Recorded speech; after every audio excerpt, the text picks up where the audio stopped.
आयुष्मान भारत कोई स्कीम नहीं बल्कि स्कैम। आपकी स्वास्थ्य योजना को देश भर में लागू करे मोदी सरकार। आप राष्ट्रीय प्रवक्ता प्रियंका कक्कड़ ने क्या कहा, सुनिए। कल प्रधानमंत्री मोदी ने एक रैली में आदत अनुसार फिर एक झूठ बोला।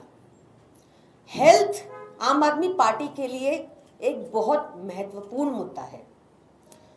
यहाँ पर अरविंद केजरीवाल जी की सरकार ने एक ऐसा हेल्थ मॉडल पेश किया है जिसकी तारीफ कोफी अन्नन साहब को भी करनी पड़ी थी, और वहीं मोदी जी ने एक ऐसा आयुष्मान भारत स्कैम पेश किया है देश के आगे कि सीए जी को भी उसके फर्जीवाड़े के बारे बोलना पड़ा था।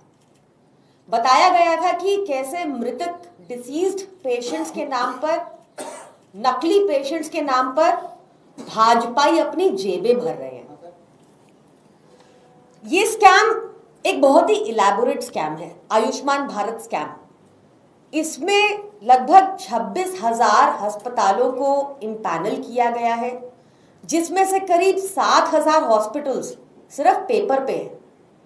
4,000 हॉस्पिटल्स ऐसे हैं जिन्होंने अब तक किसी को एडमिट ही नहीं किया इस स्कैम, आयुष्मान भारत स्कैम के तहत। और तो और जिन हॉस्पिटल्स ने इसके तहत एडमिशन किए थे गरीब लोगों के, उन्होंने भी हाथ खड़े कर दिए क्योंकि मोदी सरकार उनको उनका बकाया पैसा नहीं दे रही। आपने कभी देखा है कि या सुना है कि कभी दिल्ली से कोई इलाज अपना करवाने हरियाणा या उत्तर प्रदेश गया हो? पर आपने ना सिर्फ सुना होगा बल्कि देखा होगा कि कैसे दिल्ली सरकार के अस्पतालों में आज 50% से भी अधिक लोग, अधिकतर लोग इन्हीं दो राज्यों से आते हैं, हरियाणा और उत्तर प्रदेश से आते हैं। इतनी बढ़िया स्कीम है आयुष्मान भारत, तो दिल्ली क्यों आना पड़ रहा है वहाँ के लोगों को? हम उनका स्वागत करते हैं। हमारे लिए हेल्थ केयर बहुत इंपॉर्टेंट है। अरविंद केजरीवाल जी ने इस पे लगातार इतना काम किया है कि हम इस बात से खुश हैं कि आज दिल्ली सबके लिए इलाज के लिए खुली है।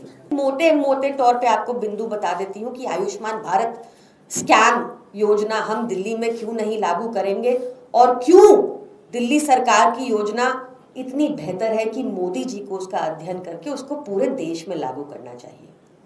आयुष्मान भारत के तहत आप तभी एलिजिबल हो पाएंगे अगर आपकी इनकम प्रति महीना 10,000 से कम है। दिल्ली सरकार की स्कीम के तहत ऐसा कोई प्रतिबंध नहीं। आप 1 रुपया कमाते हो, 1 करोड़ कमाते हो, 10 करोड़ कमाते हो, आपका सारा इलाज मुफ्त है। आयुष्मान योजना के तहत आपके पूरे परिवार को सिर्फ 5 लाख तक का इंश्योरेंस मिलता है। पूरे परिवार के लिए 5 लाख का इंश्योरेंस लिमिट। दिल्ली सरकार में ऐसा कोई लिमिट नहीं है। जितने का भी इलाज हो, 5 रुपए की दवा हो या 1 करोड़ का इलाज हो, सारा दिल्ली सरकार करवाएगी आपके लिए मुफ्त में। आयुष्मान योजना के तहत आपके घर में अगर फ्रिज है, आपके घर में टीवी है, आपके घर में फोन है या आपके घर में स्कूटी है, तो आप इस योजना से एक्सक्लूडेड है, इसका लाभ नहीं ले सकते। पर दिल्ली सरकार की योजना के तहत आपके घर में फ्रिज हो, टीवी हो, मोबाइल हो, स्कूटी हो या फिर BMW हो, आपको दिल्ली सरकार पूरा इलाज आपका मुफ्त कराएगी। અમારી તમામ માહિતીથી અપડેટ રહેવા માટે જોડાયેલા રહો S9 ન્યૂઝ સાથે।